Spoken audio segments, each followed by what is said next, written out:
네, 부산 지역 코로나19 거리 두기가 오늘부터 1.5단계로 하향 시행됐습니다. 지난달 2일 2단계 격상 50여일 만입니다. 핵심 방역 수칙인 5인 이상 사적 모임 금지 조치는 그대로 유지가 되지만 부산시는 다소 결이 다른 입장을 보이고 있는데요. 동아대병원 감염내과 정동식 교수와 함께 관련 내용 짚어보겠습니다.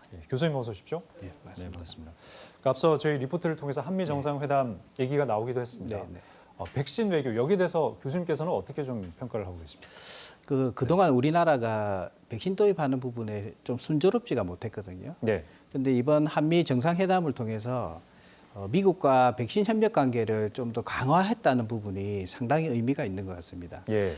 사실 우리 화이자 미국 같은 경우는 화이자 백신이라든지 모더나 백신, 얀센 백신에 그리고 앞으로 또 나오게 될 노바백스 백신까지 네. 백신에 대한 원천 기술이 있고 그리고 실제 그 백신들을 개발을 한 나라거든요. 예. 그래서 이런 부분에서 좀 저희 나라가 많이 협력이 되면 도움되는데 특히 이제 삼성 바이오로직스가 모더나와 그리고 또 SK 바이오사이언스가 노바백스하고 이제 위탁 생산도 하게 그렇죠. 되고요. 예. 그리고 일부에서는 기술도 우리가 또 전수를 받는 부분이 있기 때문에 예. 그런 기술 부분을 받는 부분에서 우리가 향후에 출발이 되는 부분이 될 수 있어서 의미가 있다고 할 수 있을 것 같습니다. 그러면 백신 수급과 관련해서는 네. 어려움이 좀 많이 해소가 될 것이다라고 볼 수 있을까요? 상당히 아마 7월부터는 예. 상당히 해결이 되는 부분이 될 것 미리 같습니다. 확보한 부분뿐만 아니라 맞습니다. 예, 예. 알겠습니다.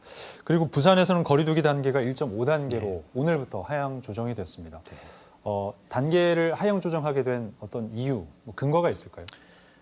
무엇보다도 지금 백신 접종이 이제 또 60세 이상에서도 75세 이상에서도 지금 계속 진행이 되고 있고요. 예.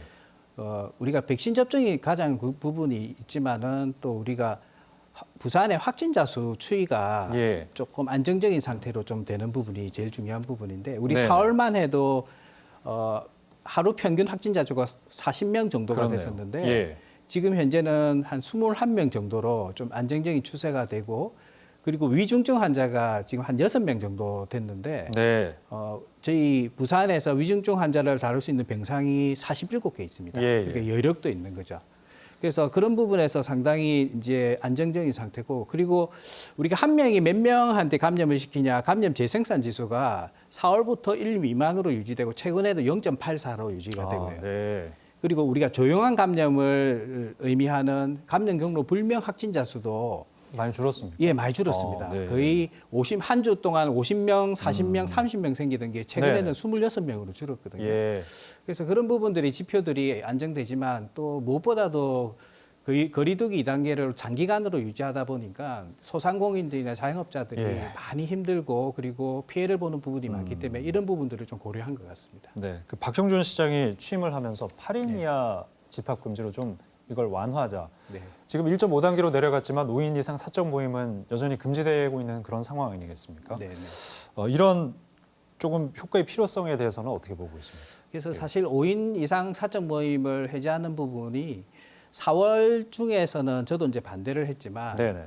지금 상황에서는 조금 상황이 좀 많이 변하는 것 같습니다. 예. 사실 수도권 서울 같은 경우는 이전에 2단계에서 2.5단계를 올려야 되는데도 불구하고 네. 2단계를 유지할 수 있었던 중요한 수칙 중에 하나가 네. 5인 이상 사적 모임 금지 수칙이거든요. 예. 그런 부분에서 상당히 강력한 수칙이긴 한데 그만큼 우리 소상공인이나 자영업자들이 피해가 클 수밖에 없습니다. 그래서 네. 4월 달에 1차 시민 비상방역대책회의에서 그 당시에 소상공인하고 자영업자들하고 그리고 전문가들 그리고 부산시 방역당국들 모여가지고 회의를 예. 했는데 그 당시에 상당히 8인 이상을 5인 이상을 허용해달라는 요구가 강했습니다. 예. 그런데 이제 좀 안정화가 된다면 예. 이 4명, 4명이라도 테이블을 달리하고 수칙을 강화해서 적용하면은 어느 정도 가능하리라고 이야기가 됐었고 네. 경상북도에서도 12개 군에서 5인 이상을 해제했는데 긍정적인 평가가 나왔거든요. 그렇군요. 예. 그런 부분을 고려하면은 우리가 백신 접종도 계속하고 있고 의료 시스템도 어느 정도 감당이 가능하고 그리고 확진자 수도 어느 정도 조절이 된다면 조심스럽게 시도해 볼 수 있을 것 같습니다. 중수본에서 아마 고민을 많이 하고 있는 것 같습니다. 알겠습니다. 박정준 시장 취임 전후로 비교해 봤을 때 네. 부산시의 어떤 방역 기조 이게 변화가 좀 있습니까? 예, 네. 그 전부터 회의를 많이 참석하면서 느꼈던 예. 건데 어쨌든 시장님이 되신 이후에 핵심 기조를 두 가지를 강조하셨는데 네. 일단 철저한 방역에다가 그 경제 부분에서 균형점을 꼭 잡아갔으면 좋겠다라고 이렇게 이야기를 네. 하셨습니다. 그래서 이번에 4월부터 대유행이 생겼을 때 의료기관에서 시에서 지원을 해서 무료 검사하고 인력 지원을 그랬었죠. 해서 무료 예. 검사를 예. 했는데 이게 그 전에 3차 유행 때는 한 4개월 정도가 걸렸는데 이번에는 2개월 만에 확진자 수를 통제하는 데 도움이 됐거든요. 네.